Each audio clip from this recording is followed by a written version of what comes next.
हर खबर पर आपकी नजर बेताब समाचार। क्योंकि इस्लाम सिर्फ हमारे पास नाम बाकी रह गया है, हमें ईमान वाला बनना है। क्योंकि अल्लाह ने ईमान वाले को खिताब करके फरमाया है कि या अय्युहल्लज़ीना आमनू, ए ईमान वालों।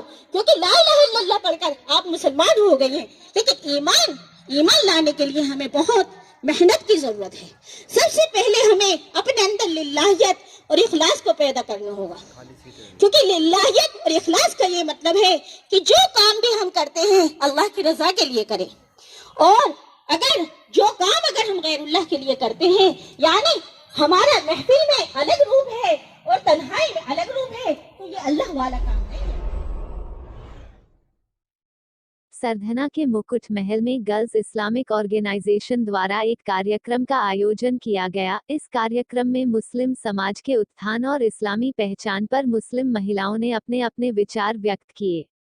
उन्होंने कहा कि आज मुस्लिम मुआसरे में बहुत सारी बुराइयां फैली हुई है। इन बुराइयों को दूर करने के लिए हमें हजरत मोहम्मद मुस्तफ़ा सल्लल्लाहु अलैहि वसल्लम की सीरत पर अमल करना होगा।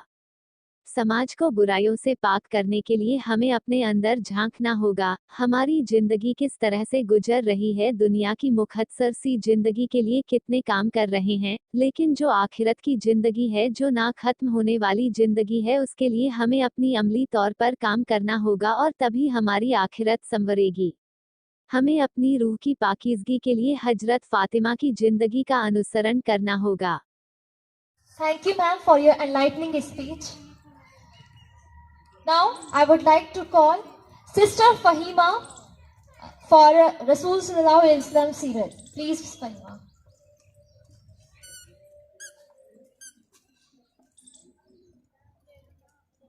अस्सलाम वालेकुम वरहमतुल्लाहि वबरकातुहू। मैं आज थोड़ी सी अपनी नबी के बारे में बताना चाहती हूँ। मतलब मैं नर्वस थी थोड़ी सी, इस वजह से तैयारी नहीं है। एक दफ़ा हमारी बीबी फातिमा रोटी बना रही थी तंदूर में, तो जब भी हमारे हुजूर तशरीफ लाए, उन्होंने बोला बीबी फातिमा से एक रोटी मैं भी बनाऊंगा तंदूर में। हमारी बीबी फातिमा बोली जी हजूर। हमारे हुजूर ने एक रोटी तंदूर में बनाई और एक रोटी हजरत फातिमा ने बनाई। दोनों रोटी तंदूर पे लगाई गई। जब तंदूर ढक दिया गया, फिर कुछ देर बाद तंदूर को खोला गया। उसमें से हमारी नबी की रोटी तो कच्ची निकली और हजरत फातिमा की रोटी पकी हुई निकली। आप पूछो किसका कारण क्या था? क्योंकि उसे जन्नत की दोजक तो क्या, दुनिया की दोजक की आग भी नहीं लगा सकती। हाँ, जिस पे हमारे नबी का हाथ लग जाए ना, जिस इंसान पे, किसी भी चीज पे, उसे हमारी नबी की जहाँ भी हाथ लग जाए ना, उसे दोजक की कोई भी चीज, दुनिया की आग, बुरी चीजें भी वो नहीं कर सकती। इसलिए हमारी नबी की रोटी कच्ची निकली। जबी हजरत फातिमा ने बोला सुभान अल्लाह, अल्लाह पाक कितना पाक है, अल्लाह पाक ने आपको कितना पाक बनाया है। एक और बात है नबी की, हमारे नबी ने फरमाया वालिदैन से सुल्लूक एक ऐसी कहानी है जिसको लिखते तो आप है, मगर पढ़कर आपकी औलाद सुनाती है और उसकी औलाद की औलाद उसे याद दिलाती है।